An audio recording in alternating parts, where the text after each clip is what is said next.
here we go. La, la, la, la, la, la. All right. I'm leaving all that in.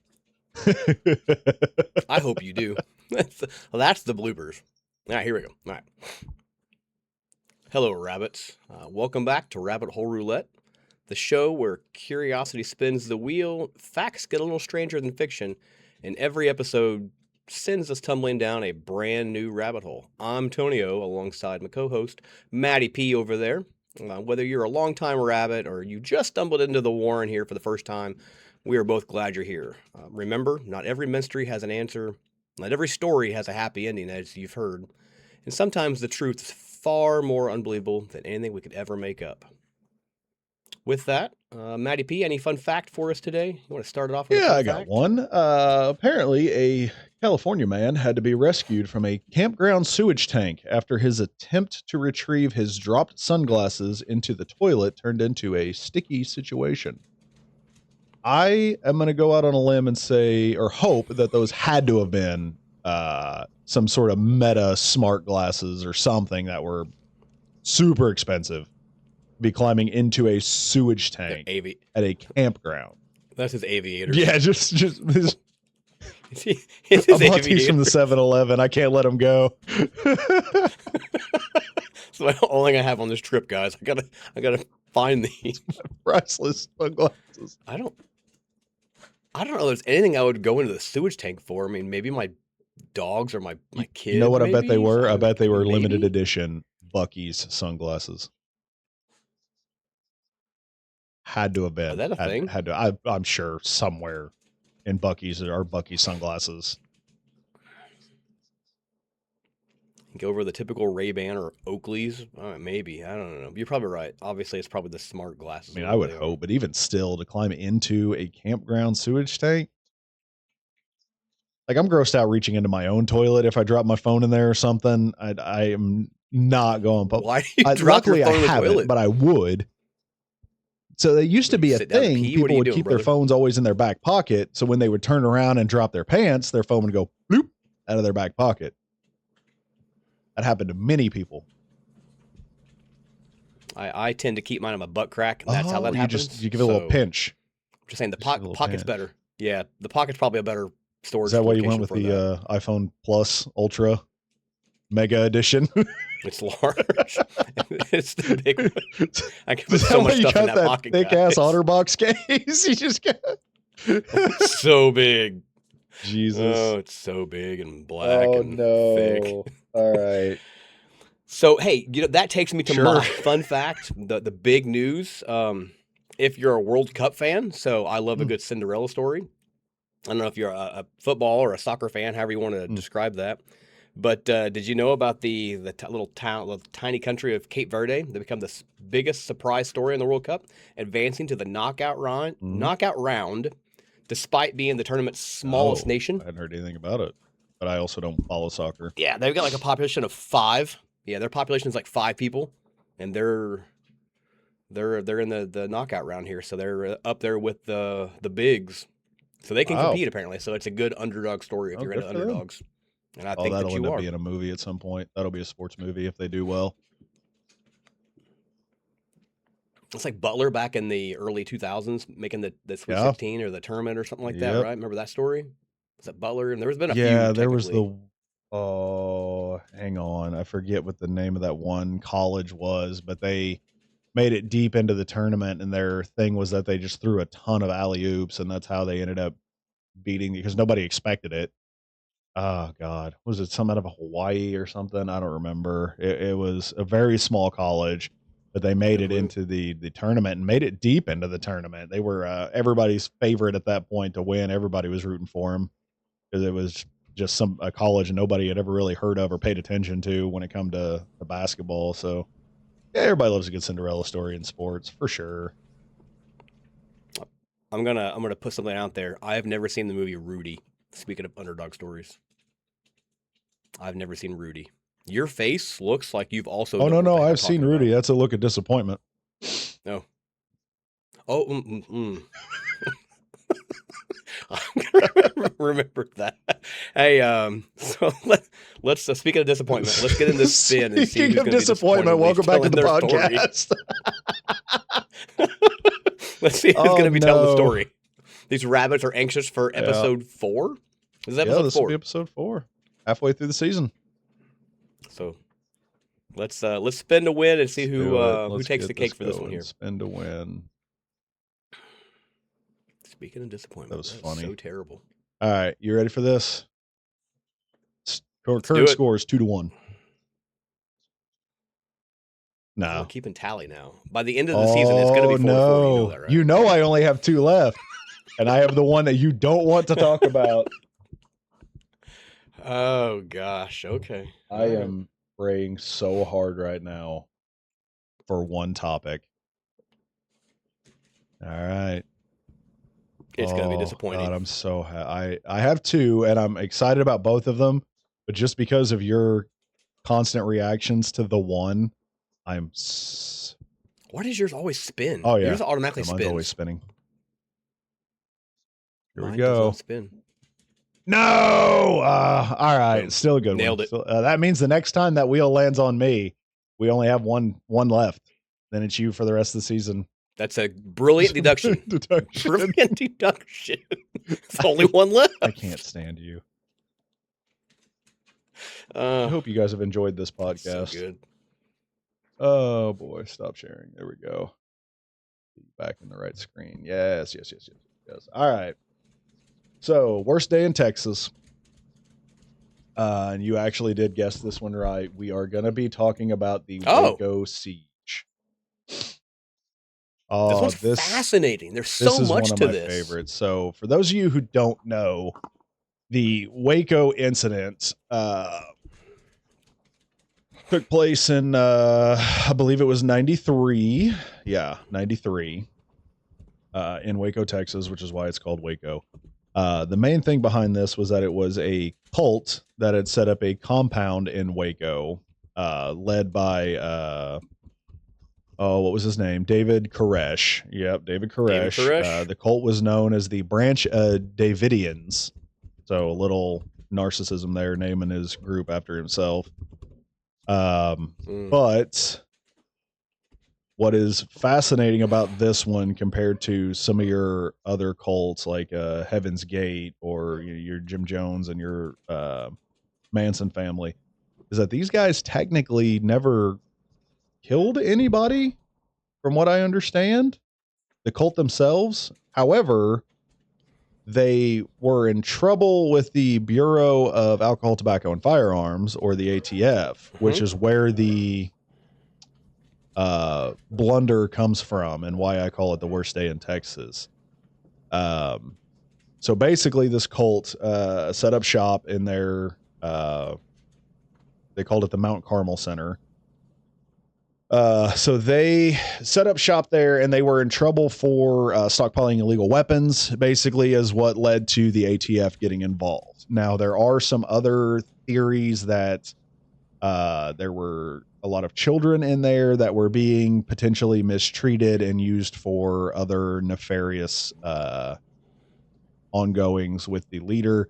Now, if you watch the documentaries on Waco and see the tapes that David Koresh released that he is in, he claims that none of the children were ever hurt. The cult took care of all their children. They believe the children were the future, blah, blah, blah. But the ATF had planned on doing a what they called a sudden daylight raid, right? So they were waiting for the sun to come up, and then they were going to go in and serve these warrants, right? But they lost their advantage of surprise when a local reporter who had been tipped off about the raid asked for directions from the U.S. Postal Service mail carrier, who was coincidentally Koresh's brother-in-law. So inadvertently, this reporter kind of, hold on, gonna sneeze. God bless. Sorry about that. It's all over. Oh my God. All over you. Sorry, guys. Rabbits. Oh my God. I'm in your ear holes right now, sneezing. I'd rather get my phone out of the sewage. But inadvertently dropped the ball here and kind of gave up the plan. So then the group members were fully armed and prepared for when the ATF showed up.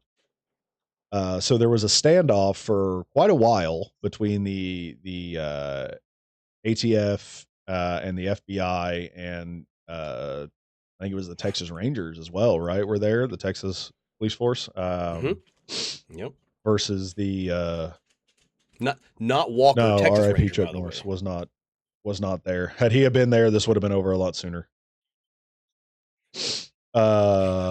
Anyways, so they were fully armed, ready for the raid. And the ATF initiated the raid. Now there is some conflicting stories here.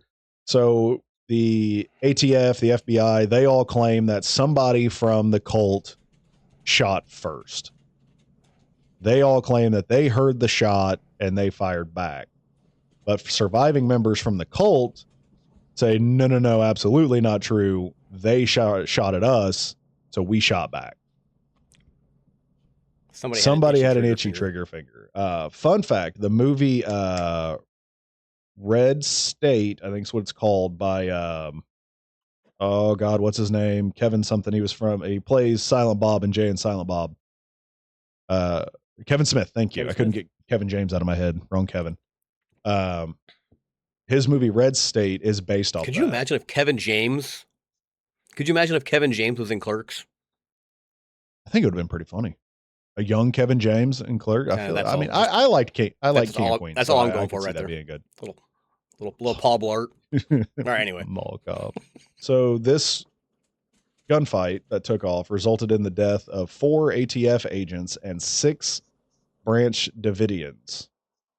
Following the ATF entering the property and its failure to execute the search warrant, a siege was initiated by the FBI, during which negotiations between the parties attempted to reach a compromise. So the ATF actually never got what they wanted. They entered the property, but they never were able to execute their warrant. So then they called in the FBI for backup, who then negotiated between the parties. So they negotiated with David to try to get him to give it up. And of course, he, in typical cult leader fashion, said, no.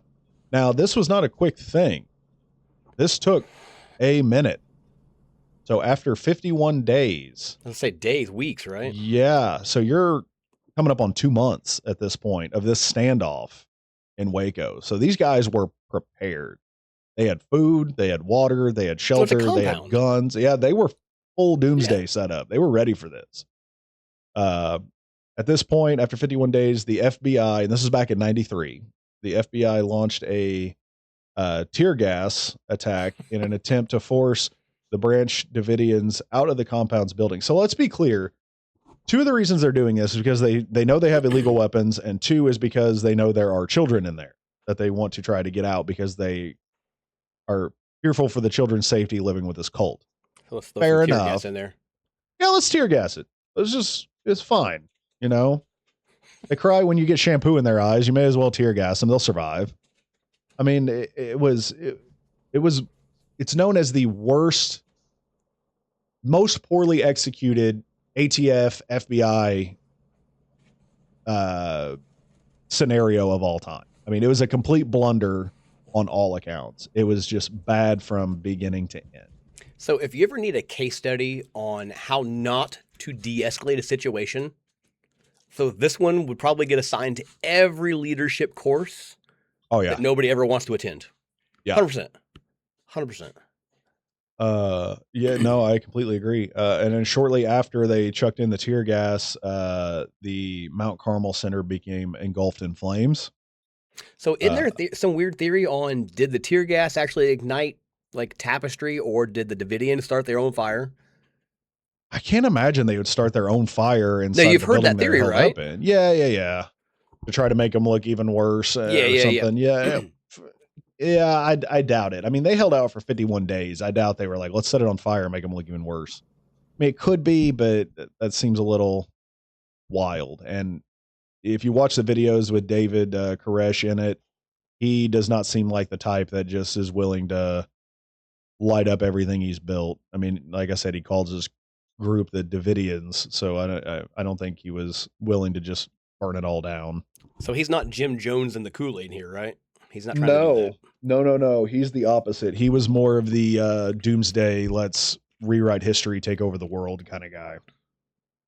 The fire and the reaction to the final attack within the group resulted in the deaths of 76 Branch Davidians, including 20 to 28 children and Koresh himself. That's awful. Staggering. So you got 76, and we'll go conservative and say the 20. It's 96 people. Before that, just in the gunfight, there was also 6 of the Branch Davidians. So you're up to 102 people at this point, plus the 4 ATF agents. Here connects to what you were saying. The events of the siege and attack, particularly the origin of the fire, are disputed by various sources. Yeah. The Department of Justice report from October of 93 and July of 2000 conclude that although incendiary gas canisters, the tear gas, were used by the FBI, the Branch Davidians had started the fire, citing evidence from audio surveillance recordings of very specific discussions between Koresh and others about pouring more fuel on piles of hay as the fire started, and from aerial footage showing at least 3 simultaneous ignition points at different locations in the building complex. Okay, so maybe so. Maybe I was wrong. Maybe they decided, hey, if we're going out in a literal blaze of glory and lighting it up. Maybe in their minds they thought the kids were safer dying with them than being taken by, because obviously these guys were very anti-government, right? They did not trust the government. That was their big thing, is they hated the government. They wanted to build their own army to try to overthrow it, free the people, yada yada, the typical Bolt stuff, right? So if this was the Soviet report, this would have been death by compelling natural forces. Little throwback there for you. A fire is a natural source. Throwback, episode 3. That's funny. Go watch, subscribe, like, comment. The FBI contends that none of their agents fired any live rounds on the day of the fire. So they're saying that all 96 of those people died because of the fire, not gunshot. Critics contend that live rounds were indeed fired by law enforcement and suggest that a combination of gunshots and flammable gas were the true cause of the fire. Like I said, there's a lot of controversy with this one, but in the end, you have to remember that these are trained ATF and FBI and Texas law enforcement officials all working together to deal with these guys, and it's still turned into all-out war for 51 days in Waco, Texas. So basically every decision up this chain of command somehow managed to make the next decision the worst decision. Yep. Every time it went up the rung, everything was the worst decision we could have done. Sadly. Yeah. I mean, it just is one bad decision after another. Yep. And like you said, it's a great case study for anybody that's going into any kind of leadership role or communication role. Yep. Any role that's going to require any kind of de-escalation tactics, whether it's management or a hostage situation. If you go both ends of the spectrum, right, you could easily study this one and learn a lot out of it for sure. So I've been a crisis counselor before in the military, and I can tell you that if I've got somebody up on the mast of a ship threatening suicide by jumping into the ocean, the first thing out of my mouth is not, go ahead and jump. Just saying, I feel like we did this in Waco. Yeah. Go ahead, start that fire. I bet you won't. Yeah, bet you won't. Do it. Do it. Anyway. Yeah, no, that's bad. So a little background on the cult itself leading up to these events. And officially labeled as a cult, is that correct? Yes. Okay. The Branch Davidians were a cult that originated in 1955 from a schism in the Shepherd's Rod. Following the death of the Shepherds, this is another cult. So they spawned out of a previous cult. The original cult was called Shepherd's Rod. Following the death of the Shepherd's Rod founder, Victor Hotef, whatever. Okay. Hotef founded the Davidians based on his prophecy of an imminent apocalypse involving the second coming of Jesus Christ and the defeat of the evil armies of Babylon. Oh, that's what Koresh thought he was. Yes. Spoiler alert, sorry. Yes. Continue your story. Well, we hope you guys enjoyed this episode. Signing off. As the original Davidian group gained members, its leadership moved the church to a hilltop several miles east of Waco, Texas, which they named Mount Carmel after the mountain in Israel mentioned in Joshua 19:26 in the Bible's Old Testament. Years later, they relocated again to a much larger site east of the city in 1959. Victor's widow, Florence Hotef, announced that the expected Armageddon was about to take place, and members were told to gather at the center to await the event. Many of them built houses, others stayed in tents, trucks, or buses, and most of them sold all their possessions. So once again, you have another cult making everybody sell everything off, move across the country to get to their safe space for the end of days times. So she says it's about to kick off. At what point, a week, a day, a month, 20, 30 years later, does somebody go, hey, wait a minute, we've been duped? Yeah, I mean, how long? I mean, this was when 59. is about to be? Yeah, this was 59 and the siege was 93. So there's a, 34-year I can't gap? math, but yeah. Yeah, I think my math is mathing. 34-year gap. At some point, somebody would have said, hang on, wait a minute. I got to go to Walmart real fast. I don't believe this. So that's exactly what ended up happening.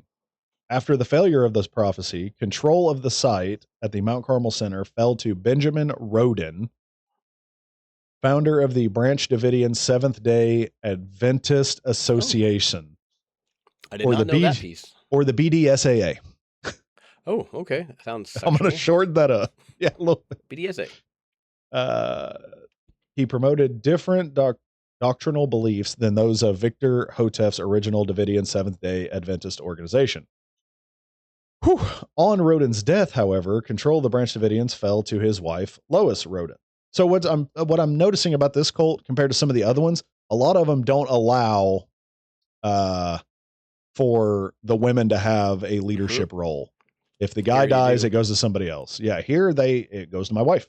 And then when she dies or somebody overthrows her, it goes to somebody else. Lois considered their son, George Roden, unfit to assume the position of prophet. Instead, she groomed, Vernon Wayne Howell, later known as David Koresh, to be her successor. So she could have picked her son, but decided he was unfit and instead picked David Koresh. What makes somebody fit or unfit? Howell. You know, how do you pick a cult leader? I've always wondered. It has to be charismatic. I mean, between the two of us, I feel like you would make the cult leader for sure. My man, Rabbits, for sure. Comment down below. If you comment, you would. I may be a cult leader. I feel like you would be the actual cult leader, and I would be on like your Knights of the Round Table advisor, some shit. You know what I mean? It's a lengthy promotion you gave yourself there. Well, you know, without consulting the leader here. Listen, I didn't give myself leadership status. I gotta have something. Fair. You know what I need you to do? You can't have it all. You need to be the retriever of things in the sewage. You're that guy. I got the sunglasses. You're the sunglasses. God, could you imagine that role given to somebody? That is terrible. I appreciate you telling me I'm a leader. I appreciate that. Yeah, you're welcome. I appreciate you telling me I couldn't be on your list of advisors. You're too rational. This is how people end up going solo in these situations. All right, Beyonce. Yeah. Ringo. Going Ringo all the way. Way more successful. All right. So she groomed Vern. Okay. My man David Vern. Koresh. Yeah, later David Koresh. In 1984, so we flash forwarded here a little bit. All right. A meeting resulted in a division of the group, with Howell leading one faction, calling themselves the Branch Davidians, and George Roden leading the competing faction. After the split, George Roden ran Howell and his followers off Mount Carmel at gunpoint. Oh. Howell and his group relocated to Palestine, Texas. Get off my land. Get off my property. You ain't welcome in my cult no more. We can't be cultist buddies no more. They went solo. Oh, Jesus. Yeah, that's wild. So after the death of Lois Roden, in November of 1986. So now we're 7 years out of Yep. the siege. And probate of her estate in January of 87, Howell attempted to gain control of the Mount Carmel Center by force. George Roden had dug up the casket of Anna Hughes from the Davidian cemetery and had challenged Howell to a resurrection contest to prove who was the rightful heir to the leadership. I can't. Who won? They Who won? They dug up a body and say, whoever resurrects her first gets control. And I just picture in my head both of them just over the body, just going, no, no, no, no, no, no, no, no. Like the psychics in South Park, right? Just no, no, no, no, no, no, no, no. Oh, God. Okay. So these guys have completely bought into their own bullshit at this point, right? Like they both believe that they can bring back the dead and do all kinds of crazy shit. That is the most wild sentence I have ever read in my life. Challenged Howell to a resurrection contest. I stand by. Somebody had to have won this. He could have challenged him to stomp the yard, get served. They could have been out there breakdancing against each other. Or stomping the yard. Instead, they went with that would have been less crazy to determine the leader than a resurrection off. Arm wrestling. Anything would have made more sense. Rock, paper, scissors. Tic-tac-toe. A gun duel. Oh, old school. Okay, so you're throwback. Done a gun duel. These guys are crazy. They may as well be doing gun duels with some 17th century flintlock pistols or something. It was Texas. Yeah, exactly. They're in prime Wild West territory. In 1986. And yeah. So Howell instead went to the police and claimed Roden was guilty of corpse abuse, but the county prosecutor refused to file charges without proof. Oh, he pulled it over his head. David Koresh said, I'm not doing this resurrection off. I'm going to try to get you arrested instead. So I think at the back of his head, he knew that neither one of us were going to pull it off. But I think he was also in the back of his head thinking, I know I can't do this. If this guy makes her at least twitch, we got a problem. I wonder how long she'd been dead. Didn't we talk about when she died? Lois Lois Roden. Like, did she just die? So keep in mind, she's also the one that picked David Koresh. And now this is her son? Yep. Yes, George. So the son that didn't get picked, the prodigal son returns, tried to come back and have a resurrection off. Mom, I need you to wake up. Yeah. Mom, mommy, mama. Stupid. Mom. Wild. Wow. So now November 3rd, we're just going to blow past that. Wiki's just saying, okay, here you go. Crazy fact. Moving on. November 3rd, 87, Howell and 7 armed companions. So again, this is Koresh, tried to get into the Mount Carmel chapel, intending to photograph the body in the casket as incriminating evidence. Roden, however, was informed of the interlopers and opened fire. The sheriff's department responded about 20 minutes into the gunfight, during which Roden had been wounded. Sheriff Harwell got Howell on the phone and told him to stop shooting and surrender. Howell and his companions, dubbed the Rodenville 8 by the media. That's just a play off Magnificent Seven. I agree with that. Were tried for attempted murder on April 12th. I am fascinated by what I'm reading. Were tried for attempted murder on April 12th, 1988. 7 were acquitted, and the jury was hung on Howell's verdict. The county prosecutors did not press the case further. This guy could have been in jail for attempted murder this whole time, and Waco would have never happened. But they had a hung jury. You know what would have cleared him? Resurrecting old girl. Yeah, he should have been in there and been like, listen, guys, if he died, I could have brought him back. Yeah. He wouldn't have stayed dead for long. I would have hit him with the no, and he would have come back. He would have been fine. Everything's fine. You guys are blowing this whole death thing way out of proportion. Fascinating. Even with all the effort to bring the casket to court, they tried to bring the casket to court. The standing judge refused, to see if he could bring it back.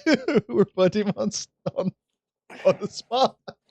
I am blown away by this. So while waiting for the trial, Roden was put in jail under contempt of court charges because of his use of foul language in some of the court pleadings. He then threatened the Texas court with sexually transmitted diseases if the court ruled in Howell's favor.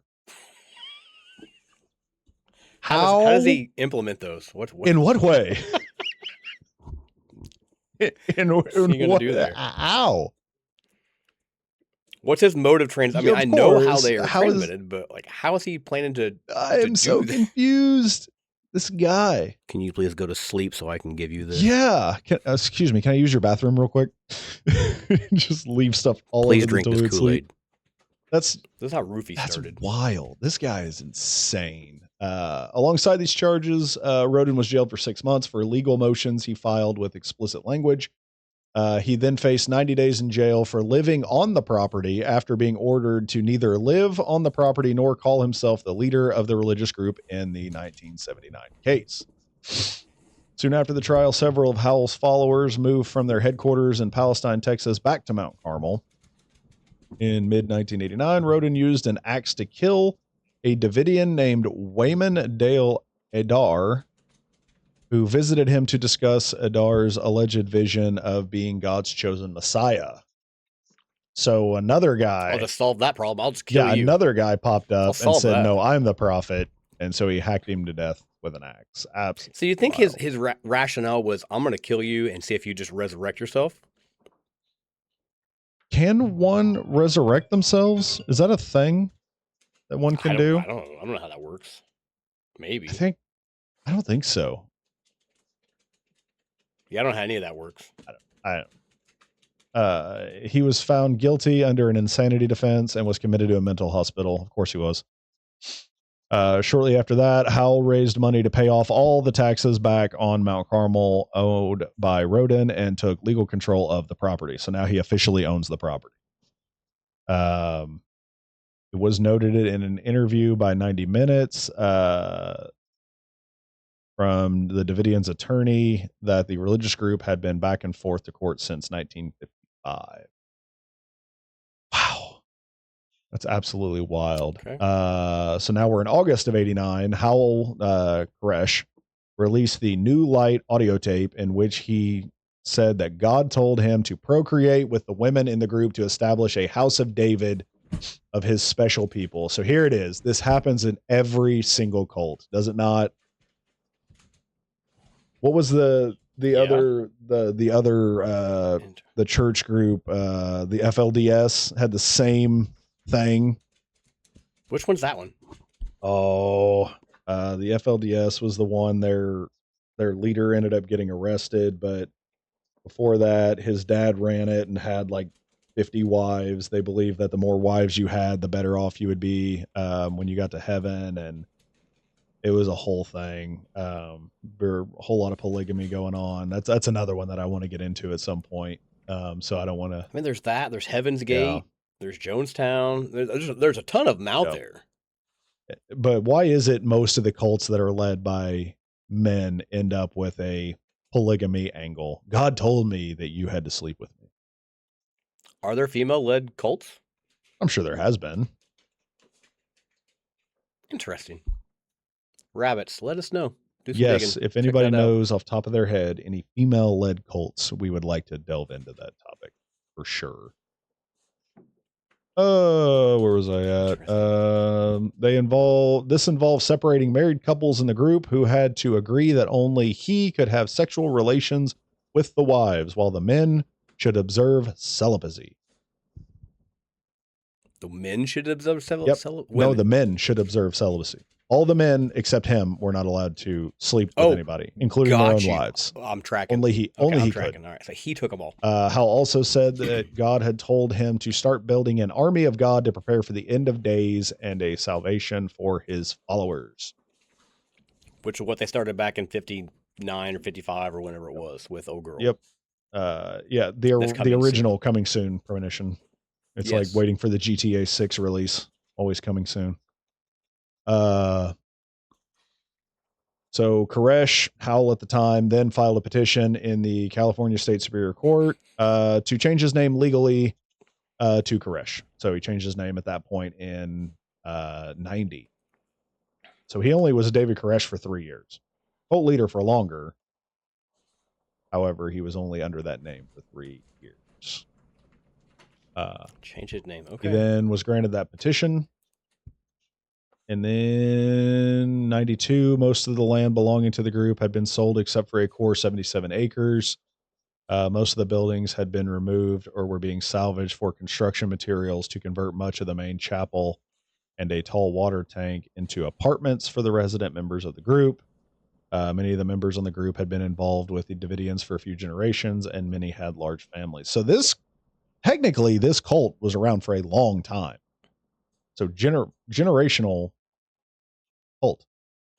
Some people want generational wealth. This was a generational cult. It's longevity.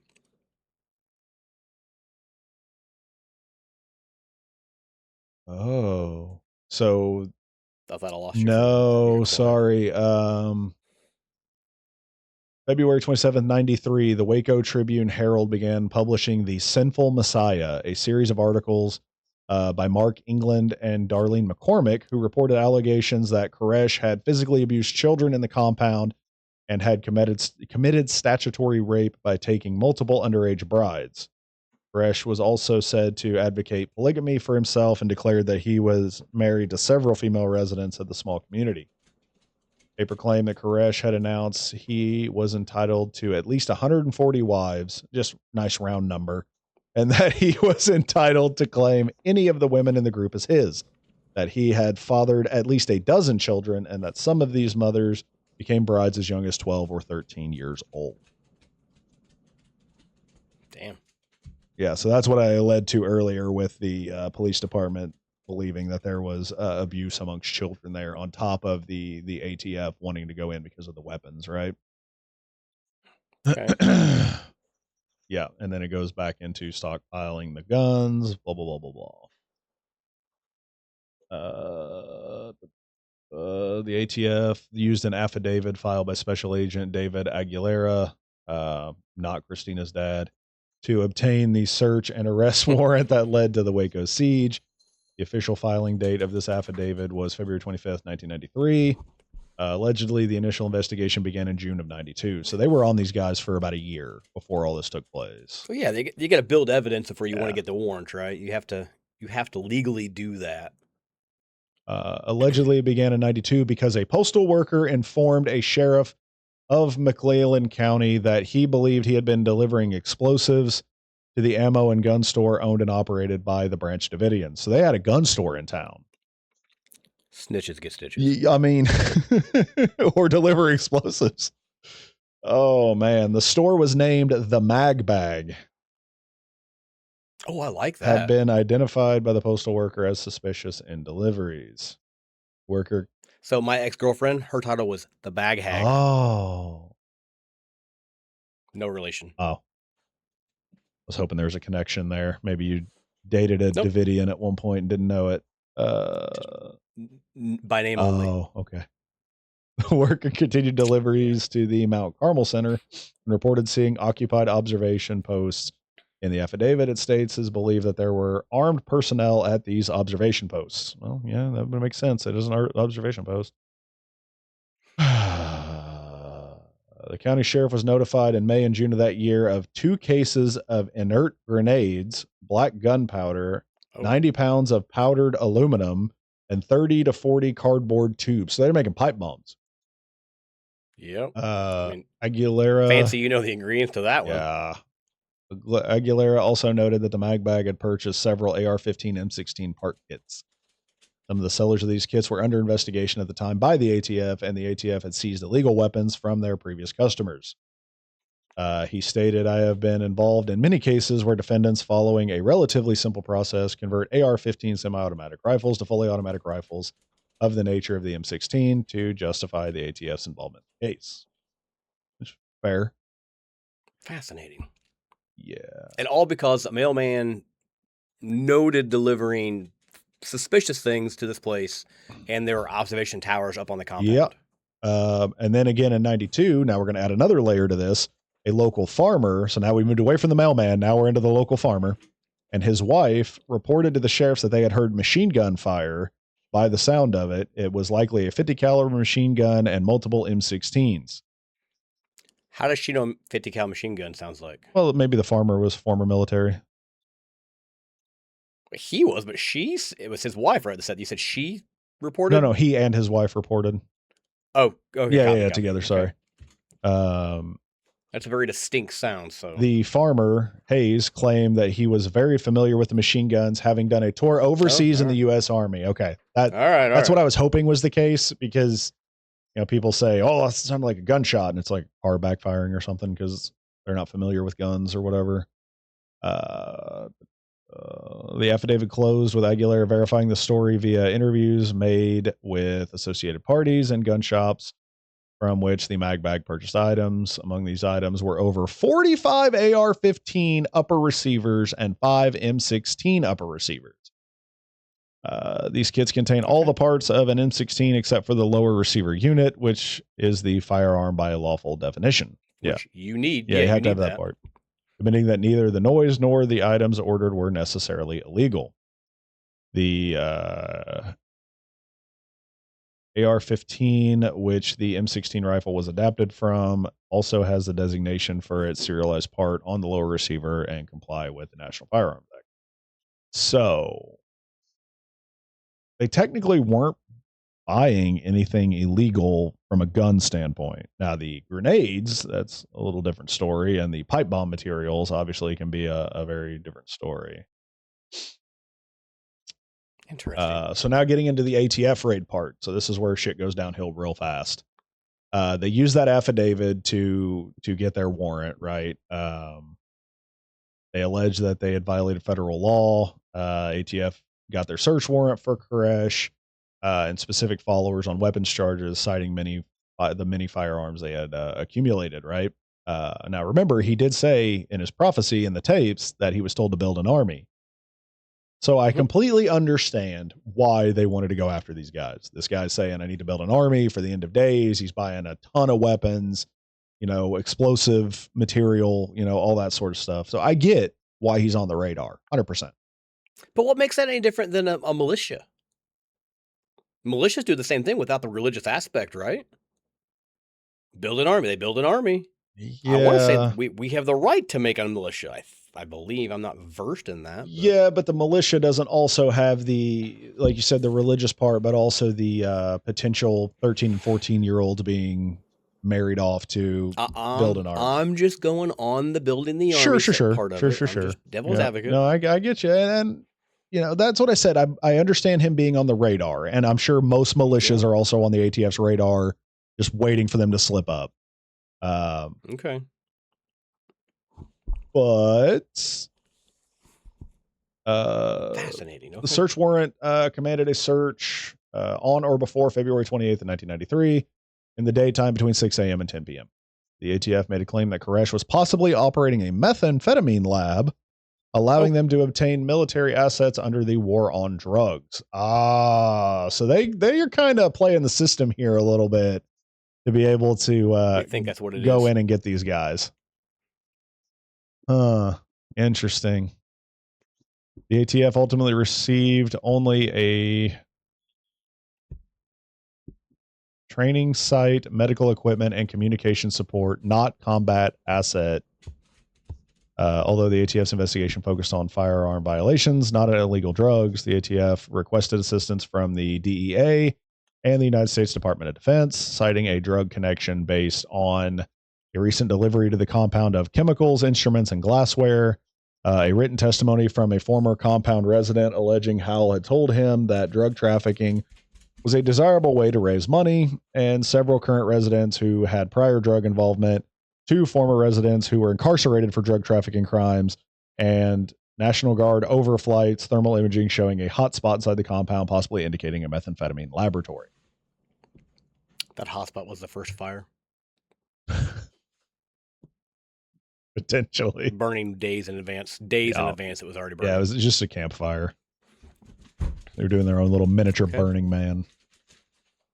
The original or maybe it was just Koresh and all of his wives at one time snuggled up, body heat. 140 of them, huh? 140. There's 141 people in there. Friction fire. Yeah, friction creates heat. Jesus. Okay. The original request for assistance was initially approved, and the ATF obtained, but the commander of the Special Forces detachment questioned it, and the ATF obtained only a training site at Fort Hood, Texas, from February 25th to February 27th, with the safety inspections for the training lanes, and was given only medical and communications training and equipment. So they didn't get everything they wanted to prepare for this, it looks like. They had planned the raid for Monday, March 1st, 1993, with the code name Showtime. Wasn't that also the nickname for the Lakers back when Magic Johnson was there? The Showtime Lakers? Was. Any connection there? Where it came from. I mean, maybe. The ATF later claimed that the raid was moved up a day to February 28th, 1993, in response to the Waco Tribune Herald's The Sinful Messiah series of articles where the ATF had tried to prevent from being published. Beginning February 1st, ATF agents had 3 meetings with the Tribune Herald staff regarding a delay of publication of the Sinful Messiah. So they wanted them to stop printing this because they were afraid it would give up the raid. So they tried to stop. Why don't you put a gag order on that to stop? I mean, it sounds like they tried. It's a different world back in 93.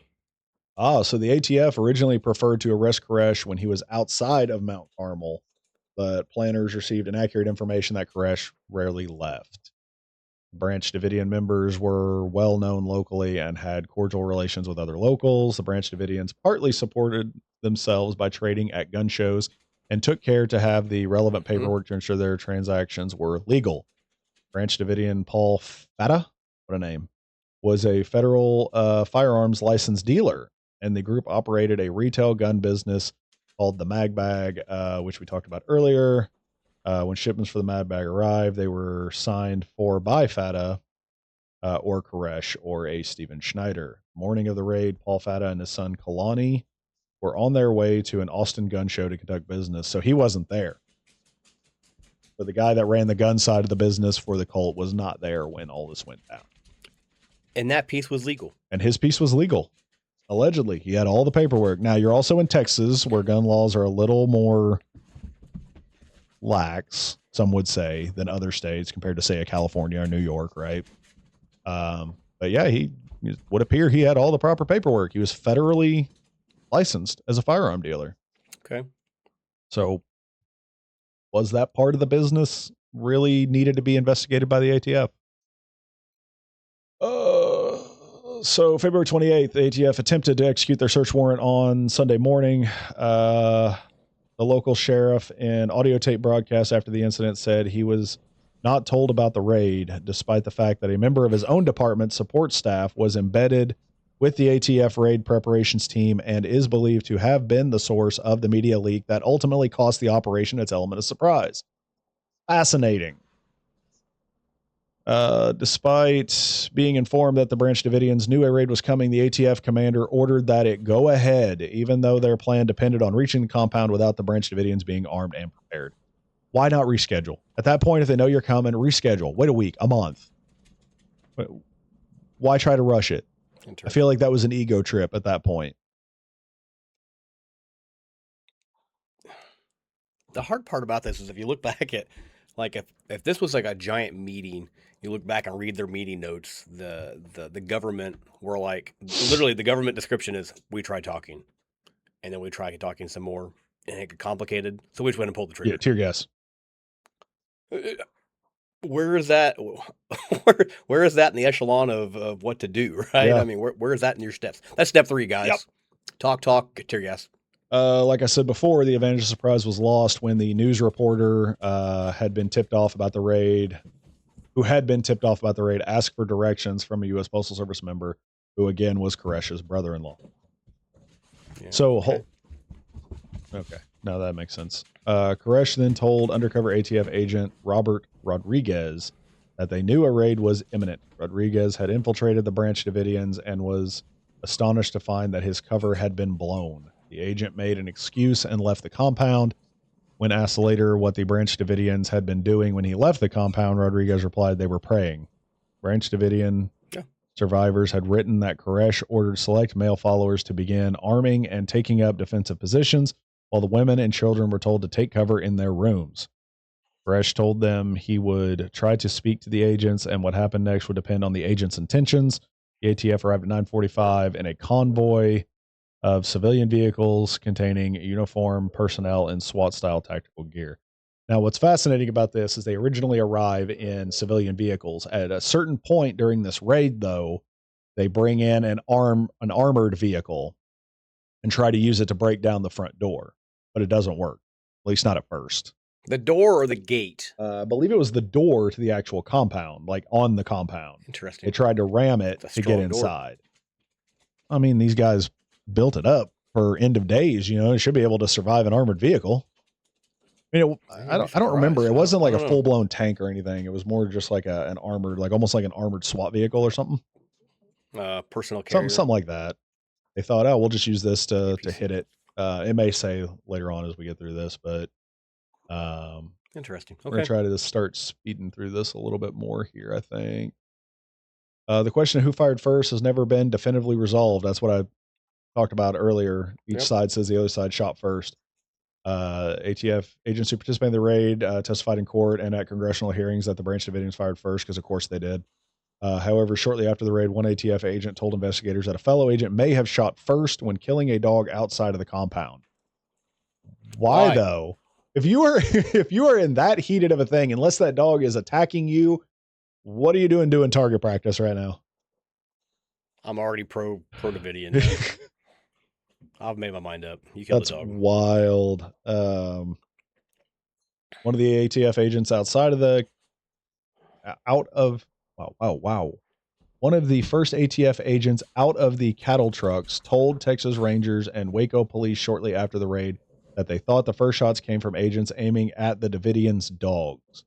The helicopter of the Army National Guard, 3 helicopters of the Army National Guard were used as an aerial distraction and all took incoming fire. During the first shots, Koresh was wounded, shot in the hand and the stomach. Within a minute of the raid start, Branch Davidian Wayne Martin called emergency services, pleading for them to stop shooting. Martin asked for a ceasefire, and audio tapes recording him saying, "Here they come again," and "That's them shooting, that's not us." I feel like somebody's ego at the ATF got hurt by these guys because they thought they would get them on illegal weapons and then found out they were actually licensed and couldn't get the original case they wanted. So then they worked the system from the drug angle, and then they get there and their raid gets tipped off, and he's like, "Screw it, we're just going in anyway. I'm tired of this guy. I want to take him out." That's kind of plan A. Plan A didn't work. We're going to move to plan B. Plan B is just plan A, but louder. Yeah, basically. And more aggressive. Basically, plan B is plan A, but more boom boom. The first ATF casualties was an agent who had made it to the west side of the building before he was wounded. Agents quickly took cover and fired at the buildings while the helicopters began their diversion and swept in lower over the complex 350 feet away from the building. Branch Davidians fired on the helicopters and hit them. None of the crew members were injured, but the helicopter pilots pulled away from the compound and landed. On the east side of the compound, agents put 2 ladders against the sides of the building. They then climbed onto the roof to secure it and reach Koresh's room and the location where they believed weapons were stored. On the west slope of the roof, 3 agents reached Koresh's window and were crouching beside it when they came under fire. 1 agent was killed and another wounded. The 3rd agent clambered over the peak of the roof and joined other agents attempting to enter the armory. The window was smashed and a flashbang stun grenade was thrown in, and 3 agents entered the armory. When another tried to follow them, a hail of bullets penetrated the wall and wounded him. But he was able to reach a ladder and slide away to safety. An agent fired a shotgun at Branch Davidians until he was hit in the head by return fire and killed. Oh, wow. Inside the armory, the agents killed a Branch Davidian and discovered a cache of weapons, but subsequently came under heavy fire. 2 were wounded. As they escaped, the 3rd agent laid down covering fire, killing a Branch Davidian. As he made the escape, he hit his head on a wooden support beam and fell off the roof, but survived. Brother, this is... It's like that scene in Star Wars where, was it Daniel Craig's character in Stormtrooper gear walks through the door and then hits his head in the yes, on the doorway? On the blooper that's that what got jumped in my left head in. right there. He walked into... Yeah. Yeah. Oh, man, this is just a catastrophe start to finish. Let's see. Lieutenant Lynch of the McLennan County Sheriff's Department contacted the ATF and negotiated a ceasefire. Sheriff Howell states in the documentary Waco, the rules of engagement, that the ATF agents withdrew only after they were out of ammunition. ATF agent Chuck Ostermeyer later wrote, about 45 minutes into the shootout, the volume of gunfire finally started to slacken. We were running out of ammunition. The Davidians, however, had plenty. And all 4 ATF agents that had been killed during the firefight, another 16 had been injured. And after the ceasefire, the Branch Davidians allowed the ATF dead and wounded to be evacuated and held their fire during the ATF retreat.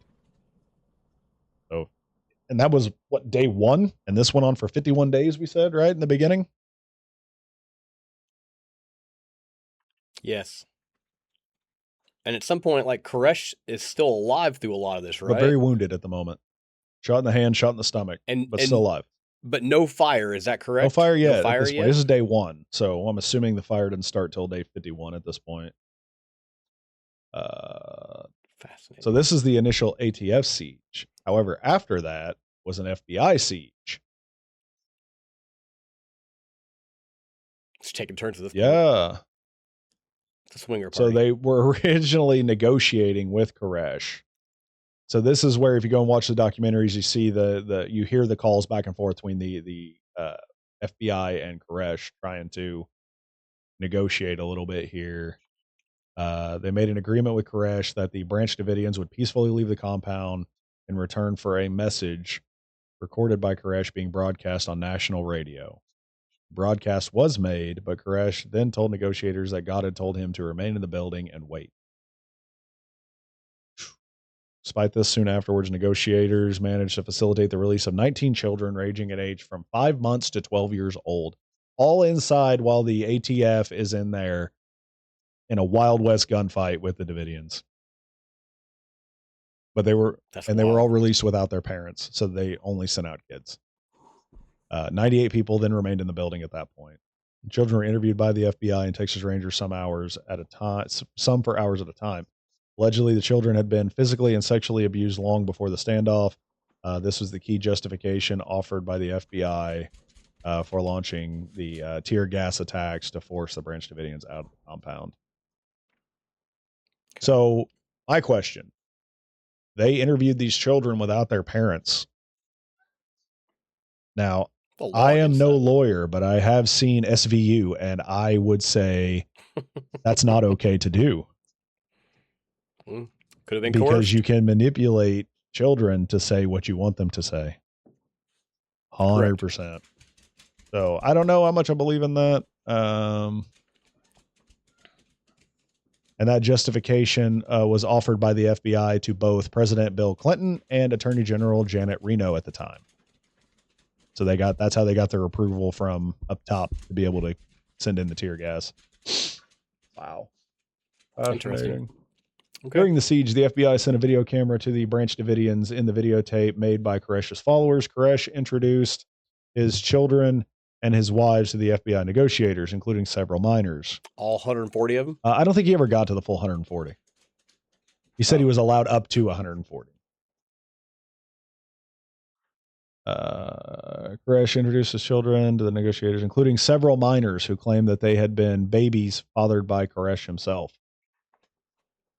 He had fathered perhaps 14 of the children who stayed with him in the compound. So this guy was potentially marrying his own daughters because he was the only one allowed to, according to God, sleep with any of the women in the compound. Well, that just took a turn.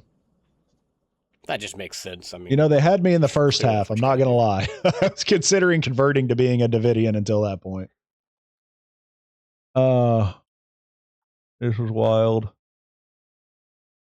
Several Branch Davidians made statements on the video. On day 9, Monday, March 8th, the Branch Davidians sent out the videotape to show the FBI that there were no hostages, but everyone was staying inside of their own free will. The video also included messages from Koresh. Wow. All this goes on for the next 40 a days, long right? time. Up to 50 The days. video also showed the 23 children still inside the compound, so not all the children got out with that original 19. And child care professionals on the outside prepared to take care of those children as well as the previous 19 released. As the siege continued, Koresh negotiated for more time, allegedly, so that he could write religious documents he needed to complete before surrendering. His conversations, which were dense with biblical imagery, alienated the federal negotiators who treated the situation as a hostage crisis among themselves, and negotiator teams took to calling Koresh's words Bible babble. I mean, okay. It's a good term. So then the FBI countered that by bringing in Bible scholars who studied a transcript of Koresh's radio broadcast to try to understand his theology. That week, the two guys they brought in were guests on a talk radio program on Dallas radio stations. Koresh heard the programs on a battery-powered radio. On March 16th, he asked the FBI for permission to discuss the Bible with Arnold directly. The FBI denied his request. Fascinating. Okay. Fascinating.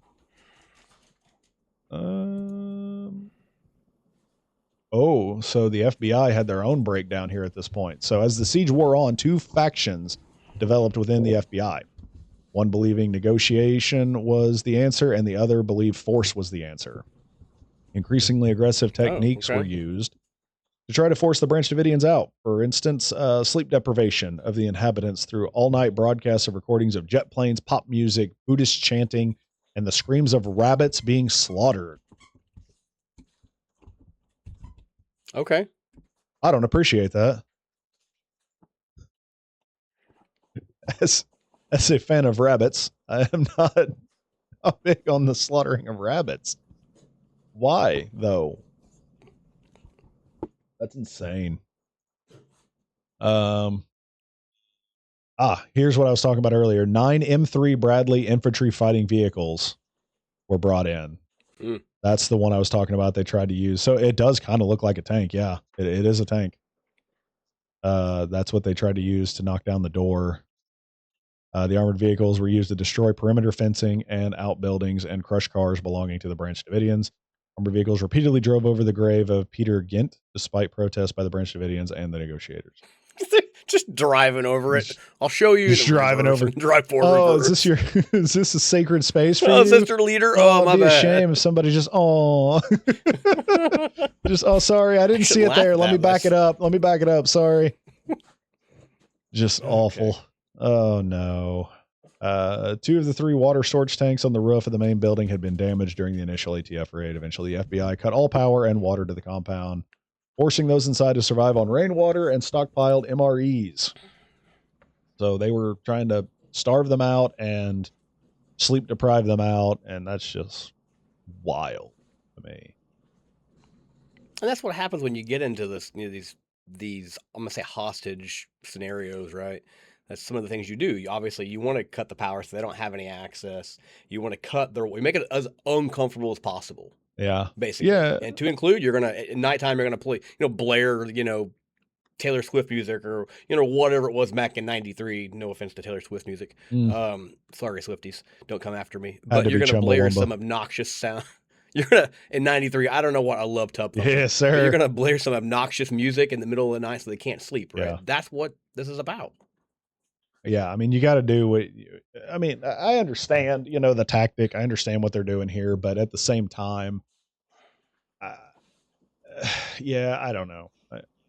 the whole thing I just felt like should have been handled so much differently. I mean, once you knew your cover was blown and you lost the element of surprise, it should have been back out, regroup, try again later. I mean, there's no need to just do a show of force when you know that these guys are prepped in their armored compound for this fight. This is what they've been waiting for. This is their end of days prophecy they've been waiting for. And you just gave it to them. This is America. It's America. That's what I'm getting from this. That's why they did it. Yeah. This is Texas. Yeah. And that's why I say I think ego played a huge part in this. No, you're onto it right there. 100%. Gotta be. I mean, you are ex-military, retired military, whatever you want to call it. That's what they say. If you were in an operation where the element of surprise was blown, would you guys still just say screw it and go in, or would you retreat and reevaluate the situation? It depends on the situation, I guess, right? Yeah, the nature of, are you requiring that stealth or that element for success, right? How much does and you have contingencies, so you're looking at an evolution. And you're like, cool, if we have stealth and we have the element of surprise, we have a 99.93% chance of making the outcome. If without the stealth or if we are noticed, we've got a 33.33 repeating chance of success. Sure. So you got to look at that. Those had to have been factored in. And at this point, they're like, screw it, we're going. I can't imagine. I think we would have just thought through a different way and pulled back and said, we're going to try it again, right? Yeah. I mean, that would have been my thought, having no military background. My first thought is, they know I'm coming. I'm not coming now. Let's save it for later. Yeah, you ruined that. I tried to hit them with a peekaboo and they caught me, so I'm gonna skedaddle and come back later. And it could be that even though they wanted, obviously, ideally, you want to catch Koresh outside of the compound, but if he rarely left, now you've showed your hand. Yeah. Now he ain't never coming. Yeah, now he knows. He would never leave at that point. Yeah. Correct. He would send his followers to do everything. But then you'd have to wonder every time a follower goes out, are they just going to get picked up? Or are they him in disguise? Oh. How do they pick him up? Why do they pick him up? On what grounds do they pick him up? My question is, at this point, he's got some of his people are dying right during this fight. Why doesn't he just resurrect them? Give it the old Avada Kedavra or whatever it was in Hogwarts or whatever you did with. Yeah, you got the ATF out there. One's down, and Koresh is like, "No, they're not. No. Respawn point. Show you. Call of Duty action. Yes, yeah. That's so bad. Right. Yeah. So as the attacks got worse, he actually decided to let 11 more people leave, who were then arrested as material witnesses, with one being charged with conspiracy to murder. No. The children's willingness to stay with Koresh disturbed the negotiators, who were unprepared to work around the Branch Davidians' religious zeal. Children were aware that an earlier group of children who had left with some women were immediately separated and the women arrested. Wow. This is just fascinating how bad this just became a total shit show. All right, now we're into the finale. This is where the fires start. So this involves the newly appointed U.S. Attorney General at the time, Janet Reno. She approved the recommendations by the FBI hostage rescue team to mount an assault after being told that conditions were deteriorating and that children were being abused inside the compound. Reno made the FBI's case to Clinton, recalling the April 19th, 1985, the Covenant, the Sword, and the Arm of the Lord siege in Arkansas, which was, what was that about? I don't know that one. Do you know that one? It's another topic we're going to have to explore. Brother, there you go. There's season 2, which was ended without loss of life by a blockade without a deadline. Clinton suggested similar tactics against the Branch Davidians. Reno countered that the FBI hostage rescue team was tired of waiting. See, there it is. There it is. Yep. That the standoff was costing $1 million per week. There it is. That the Branch Davidians could hold out longer than the CSA. So hold on, $1 million a week. They went for 51 days. So let's take it back to 49 to make the math easier. So that cost $7 million for that raid on Waco. So $7 million plus the loss of life on top of that. This is just, it's a cluster from beginning to end. And they're still maintaining that children are being abused. So here we are on day 39. I'm a Davidian, and I'm just like, I got the ATF out there. You know what? I'm not worried about that. I'm going to go then abuse this child on day 39. And this continued for however many days. That's what the government. But it sounds like the child abuse side of it is only for Koresh himself, because he was the one that was marrying the underage women to create his own army that the Lord told him to do. This dude is not, he's wounded. He's not abusing kids in this next 50 days. You wouldn't think. Maybe he did prior. Yeah. I would have. He should have been Avada in his, stomach wound or his hand wound or whatever, right? Little regen action, little health potion. Yeah, that's. I mean, so what?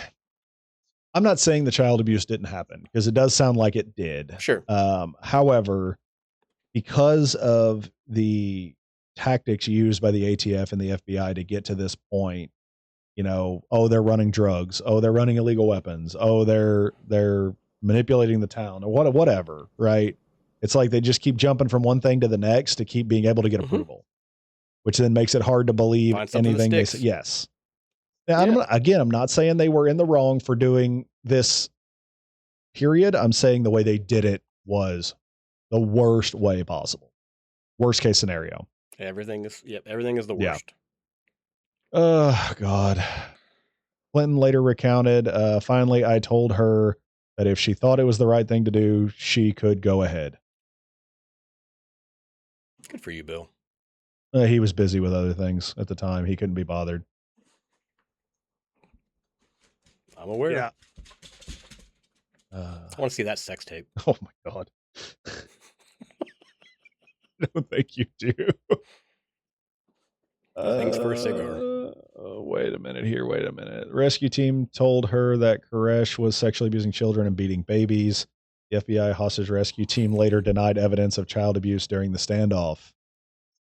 Yep. Her claim that Linda Thompson's unorganized militia of the United States was on the way to Waco either to help Koresh or to attack him. What? Wild. Not as wild as the resurrection off we read about earlier, but that was wild. I want to know more. I want to know so much more about that. The assault finally then took place on April 19, 1993, which is the famous point where it all went south. Went as bad as possible. Because the Branch Davidians were heavily armed. Now, keep in mind, at this point, they've been collecting rainwater and eating MREs and have no power. They are barely getting by, and the FBI and ATF and Texas police force there, Sheriff's Department, have still been unable to get them out. That's a bad look, which again is why I say back to ego, they were going to make sure that this ended badly.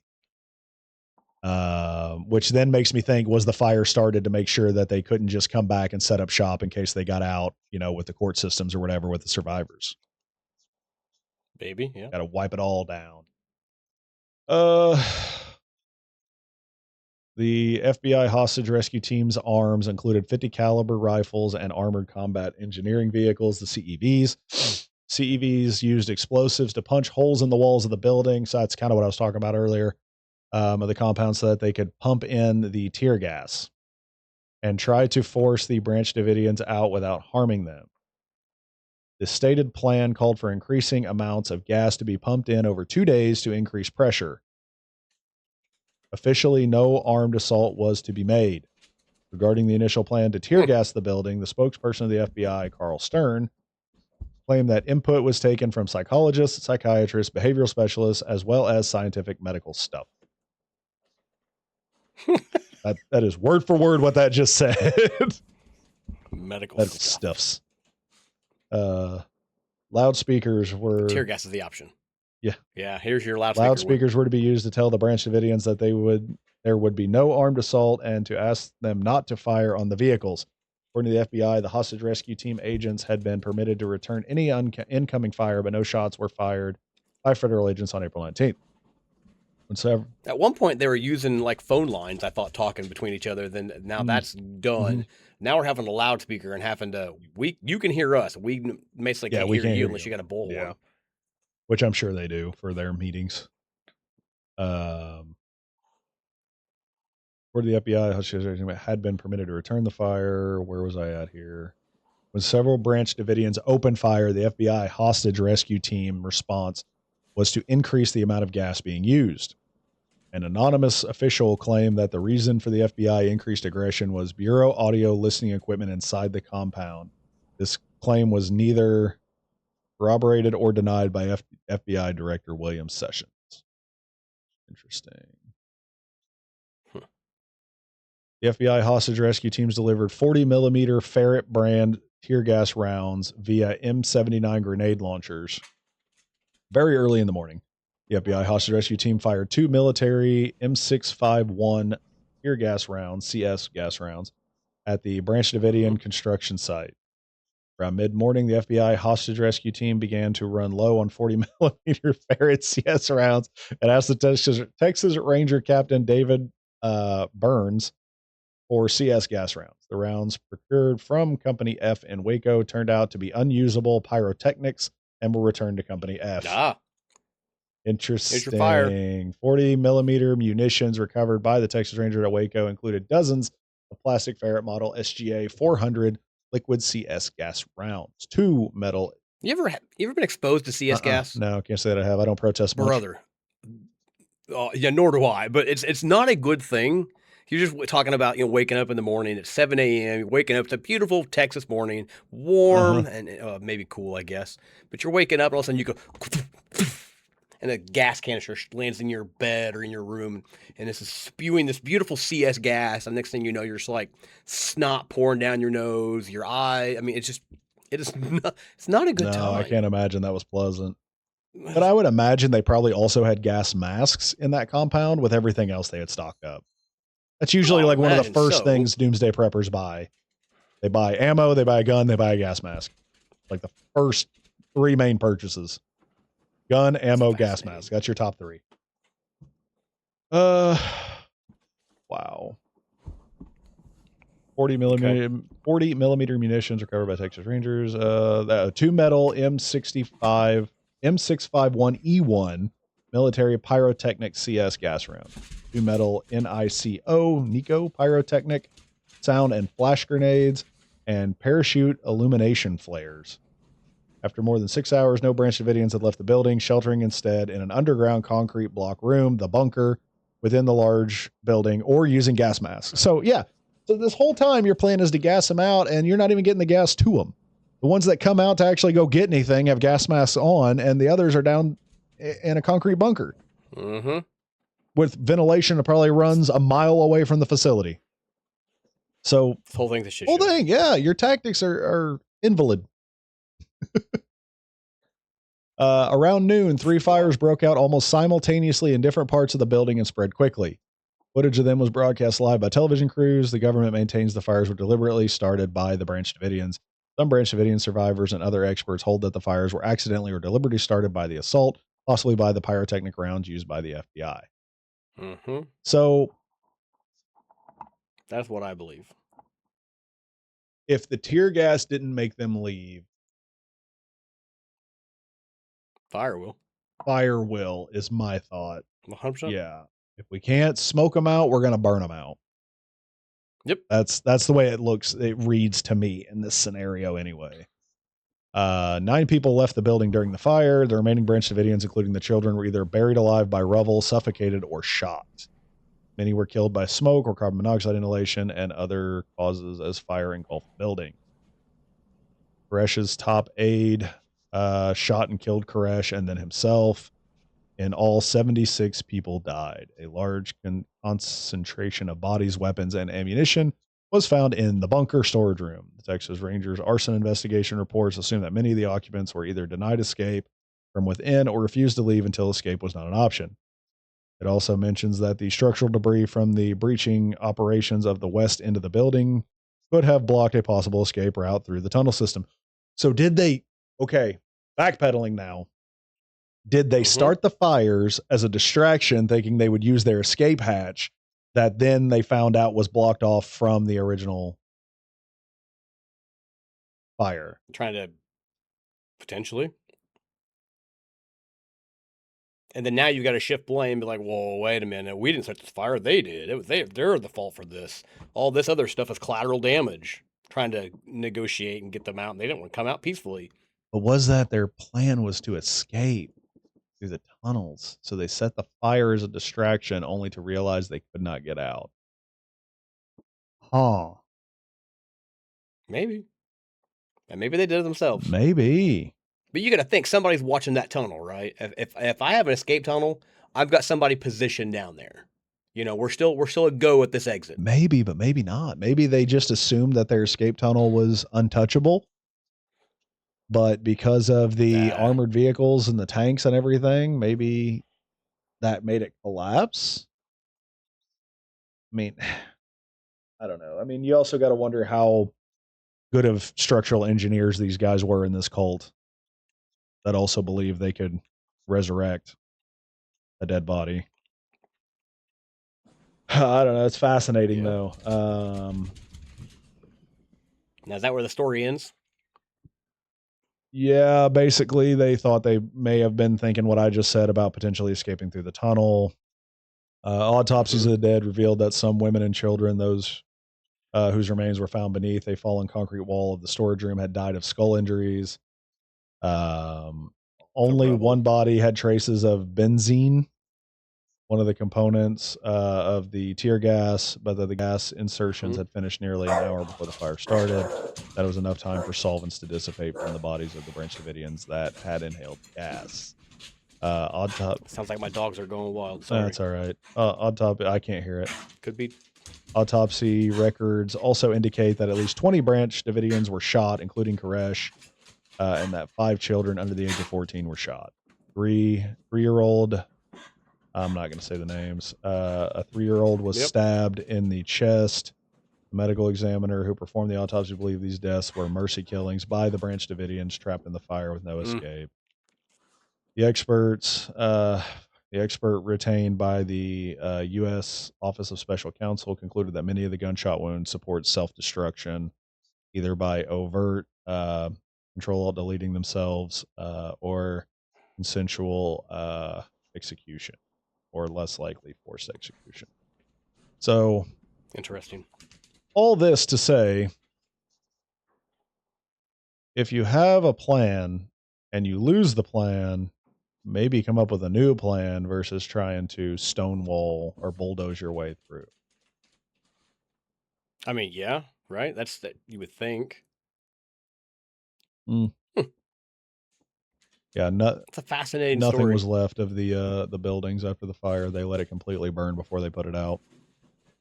Of course they did, right? Because there's other things in there I don't want people to know about. I don't know. I'm anti-government. And it was a huge building. They had built a huge compound. Wild. Absolutely wild. I've seen some photos, some videos. And I remember this specific story. I remember it very well. Yeah, it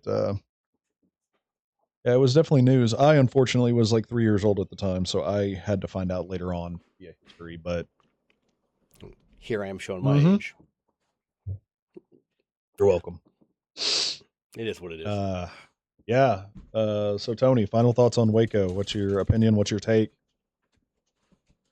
So I think Waco is one of those things, one of those events that doesn't offer a lot of clean answers, but really only leaves you with perspectives and then your own interpretations, and then probably a long trail of questions that obviously are still going to be there for however long it's been, 3 decades now later. So we don't always get the history, the clarity from the history that we want, but you'll get context, right? We kind of understand some of it, but it allows us to kind of rethink the way we see it. We thought this was the government thought this was the right approach. I'm sure now they know this is not the right way to then do things, and hopefully we've changed our approach to future tactics, I guess. That's my thoughts on what we just talked about. Yeah, I agree. I mean, I don't think there's a clean answer. I definitely think this was a huge learning opportunity for certain government agencies. And I hope that that's how this is being used, because this is a tragedy. I mean, a lot of people passed that did not need to pass. And I know that, anytime you enter a cult, this is usually how it ends one way or another. But it, it should have been handled much better. I am fascinated by the discovery of the escape tunnel, and I wonder if that was like their Hail Mary out, and that they did set the fires as a distraction. Because you got to think, if you set the fires right as a distraction, you escape out the tunnel, they come in, after the fires are gone, everything's destroyed, and they're like, well, it looks like all of them passed, and then you've already moved on and set up shop somewhere else because they had money, they had a legal firearms business, so they were making money. Just goes back to how long were these tunnels? Where did they come out at? Where's your access point to the egress on the other side? Is it just over the hill? Is it miles away? Yeah. There's got to be some effort into this, and there's more I just don't know. So it leaves those questions. Yeah, it's a rough time in American history for sure. For me, rabbits, if you're out there listening, let us know in the comments what are your thoughts on this tragedy and what truly happened. What are the tunnels? What do you think the tunnels were for? What do you think the government's? What do you think of the government? It's probably not the yeah, probably not the can of worms we want to open. How could this have been handled? A little differently. Yeah. That's all I got, Matty I would P. be curious to hear everybody's kind of final thoughts on this and feedback from the audience. Yeah, but I think that's going to do it for this episode. So again, wow, if you I feel like this is a little bit of a longer one, but if you have made it this far, be sure to, like, comment, subscribe, ring the bell, all the good things. If you're watching on mobile, hit us with some hype. That helps the channel tremendously.